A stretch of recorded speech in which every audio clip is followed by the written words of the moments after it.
Assalamualaikum warahmatullahi wabarakatuh. My name is Widya Farida as an interpreter. My name is Anissa Prilana as a client. My name is Putri Dwira Marina as a solicitor. Yeah, and now we want to dialogue 6, and this conversation take place between a legal and solicitor and tenant who has received advice of a major rent increase from the real estate agent. Okay, we will go. Yeah. So you receive what you believe is an exorbitant rent increase notice, and you want your office are. Did this come out of the blue or was there any warning? Jadi, Anda telah menerima apa yang Anda yakini sebagai pemberitahuan menaikkan sewa yang selangit, dan Anda ingin tahu apa pilihan Anda. Apakah ini muncul tiba-tiba atau ada peringatan? Hal itu sangatlah saya tidak terduga sama sekali karena saya itu menjalankan toko kecil itu di sebuah bangunan serata tersebut. Nah, saya tuh udah sekitar di sana tuh udah sekitar hampir 3 tahun lamanya, dan berkas bisnis saya tersebut, saya tuh sekarang udah bisa hidup layak. Tetapi sekarang saya mendengar dari para agen memberitahu bahwa sekarang pemilik tanah tersebut ingin menaikkan harga sewa tersebut. Saat ini tuh katanya sebesar 35%. It was quite unexpected. I run a small convenience store in a mixed residential commercial charter title building. I've been there for about 3 years and I'm able to make a reasonable living. But no, the agents tell me the landlord want to raise the rents for all the commercial places 6 of use at the moment by 35%. 35% is a lot call I see figure.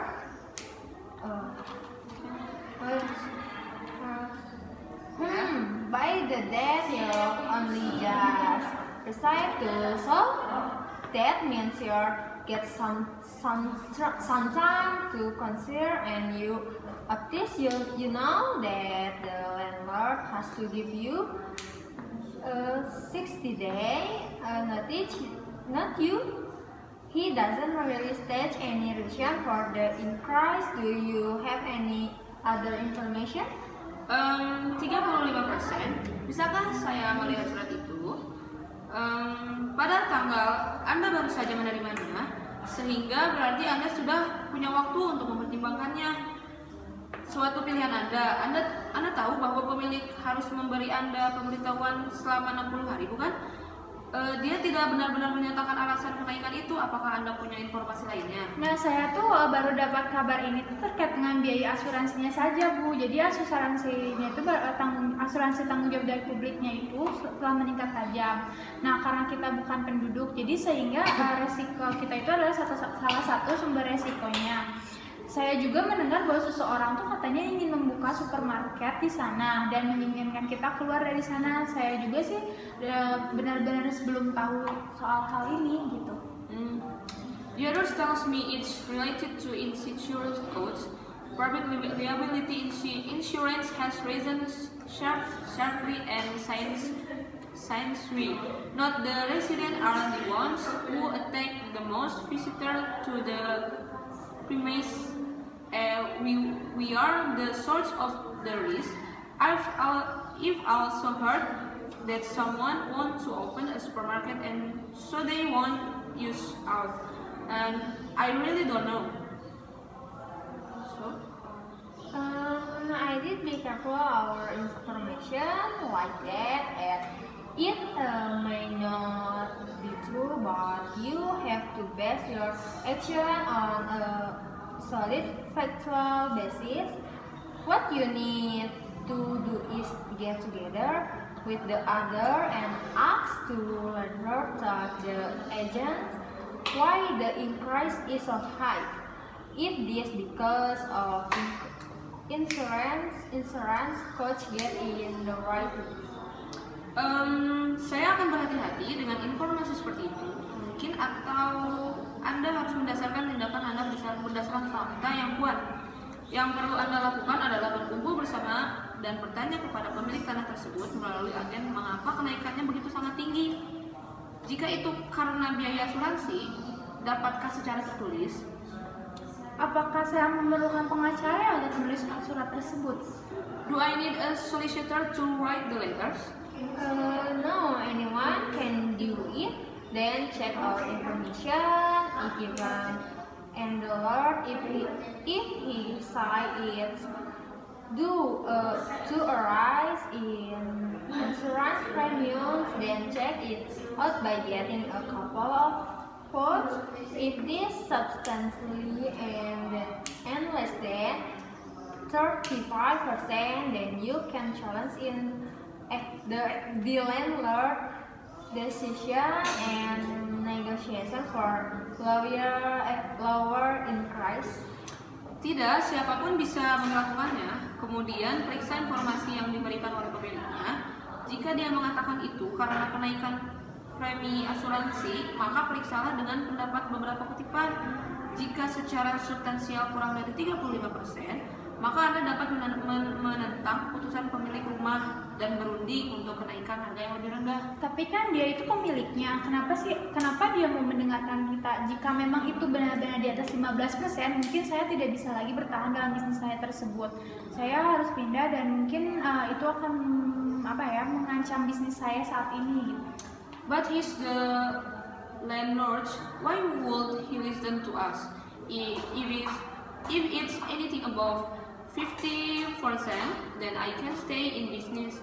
I'll have to move out, and that won't be trouble for my business.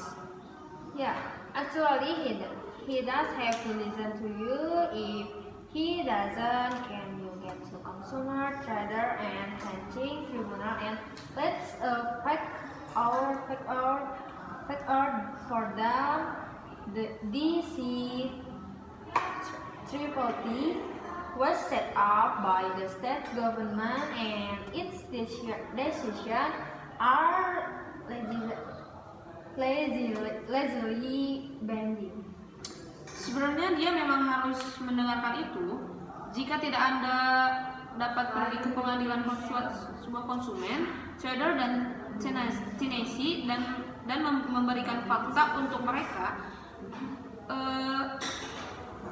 CTT Triple T didirikan oleh pemerintah negara bagian dan keputusannya mengikat secara hukum. Ini pertama kalinya saya mendengarnya. Apakah kita membutuhkan pengacara untuk mewakili kita ya? It is the first time I've heard of it. Do we need a solicitor to represent us? No, it's quite informal. Most people represent themselves, and interpreting services are available free.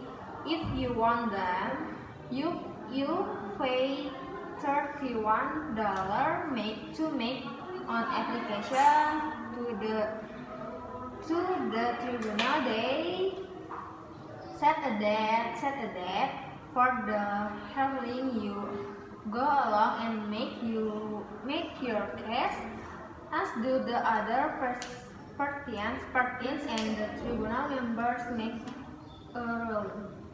Tidak, ini cukup informal. Kebanyakan orang mewakili diri mereka sendiri dan layanan interpreter pun tersedia gratis.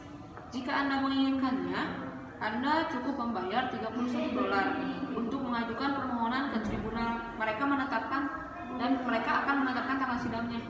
Oh, itu bagus untuk mengetahuinya, untuk diketahui gitu. Orang lain yang saya konsultasikan tuh sebelumnya tuh tidak menyebutkan hal tersebut gitu. That's good to know. The other people I've consulted didn't mention it. Perhaps they didn't